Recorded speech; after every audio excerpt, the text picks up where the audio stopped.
ರಾಜ್ಯದ ಮುಖ್ಯಮಂತ್ರಿಯಾಗಿ ಇವತ್ತಿನಿಂದ ಡಿ.ಕೆ. ಶಿವಕುಮಾರ್ ತಮ್ಮ ಆಡಳಿತವನ್ನು ಶುರು ಮಾಡ್ತಾ ಇದ್ದಾರೆ.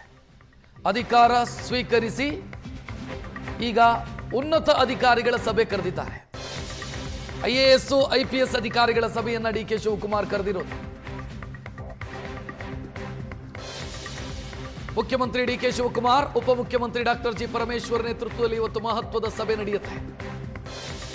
ಆಡಳಿತ ಯಂತ್ರಕ್ಕೆ ಚುರುಕು ಮುಟ್ಟಿಸುವಂತ ಉದ್ದೇಶ ಅಂತ ಹೇಳ್ತಿದ್ದಾರೆ. ಆಡಳಿತ ಯಂತ್ರಕ್ಕೆ ಚುರುಕು ಮುಟ್ಟಿಸೋದು ಅಂತಂದ್ರೆ ಇಷ್ಟು ದಿನ ತುಕ್ಕು ಹಿಡಿದಿತ್ತ ಆ ಯಂತ್ರಕ್ಕೆ?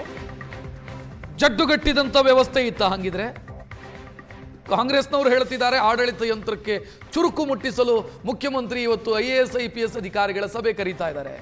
ಸೊ ಪರೋಕ್ಷವಾಗಿ ಒಪ್ಕೊಂಡಂಗಲ್ವಾ ಅದು? 3 ವರ್ಷ ತುಕ್ಕು ಹಿಡಿದಿತ್ತು ಆಡಳಿತ ಯಂತ್ರಕ್ಕೆ ಅಂತ ಗೊತ್ತಿಲ್ಲ. ಸಭೆ ಮಾಡ್ತಾರಂತೆ ಇವತ್ತು IAS, IPS ಅಧಿಕಾರಿಗಳ ಜೊತೆಗೆ ಮುಖ್ಯಮಂತ್ರಿ ಮತ್ತು ಉಪಮುಖ್ಯಮಂತ್ರಿ ಸಭೆ ನಡೆಸೋದಕ್ಕಿದ್ದಾರೆ. ಹಲವು ಸವಾಲುಗಳಿದ್ದಾವೆ.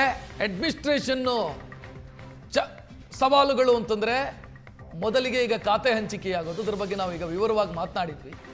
ಶಾಸಕರ ಅಸಮಾಧಾನಗಳಿದ್ದಾವೆ. ಮಂತ್ರಿ ಆಗಿಲ್ಲ ಅನ್ನುವಂಥ ಅಸಮಾಧಾನ, ಅನುದಾನ ಸಿಗ್ತಿಲ್ಲ ಅನ್ನುವಂಥ ಅಸಮಾಧಾನ, ಅದನ್ನ ಸರಿ ಮಾಡಬೇಕಾದಂಥ ಅನಿವಾರ್ಯತೆ.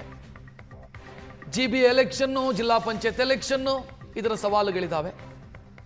ಆಡಳಿತಕ್ಕೆ ಚುರುಕು ಮುಟ್ಟಿಸಬೇಕು ಅಂತ ನಿಮಗೆ ನೆನಪಿರಬಹುದು. ಬಹಳಷ್ಟು ಜನ ಶಾಸಕರು ಸಿದ್ದರಾಮಯ್ಯವರು ಮುಖ್ಯಮಂತ್ರಿಯಾಗಿದ್ದಾಗ ಮಂತ್ರಿಯಾಗಬೇಕು ಅಂತ ಪ್ರಯತ್ನ ಮಾಡಿದರು, ಕ್ಯಾಬಿನೆಟ್ ರೀಶಫಲ್ ಆಗಲಿ.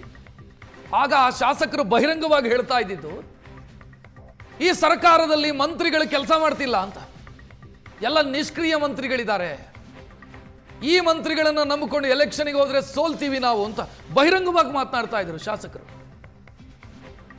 ಸೊ ಈಗ ಅದೇ ಮಂತ್ರಿಗಳಿದ್ದಾರೆ ಮತ್ತೆ ಕ್ಯಾಬಿನೆಟ್ ಅಲ್ಲಿ, ಆಡಳಿತಕ್ಕೆ ಚುರುಕು ಮುಟ್ಟಿಸ್ತೀವಿ ಅಂತ ಹೊರಟಿದ್ದಾರೆ. ಇವತ್ತು ಸಭೆ ಆಗುತ್ತೆ.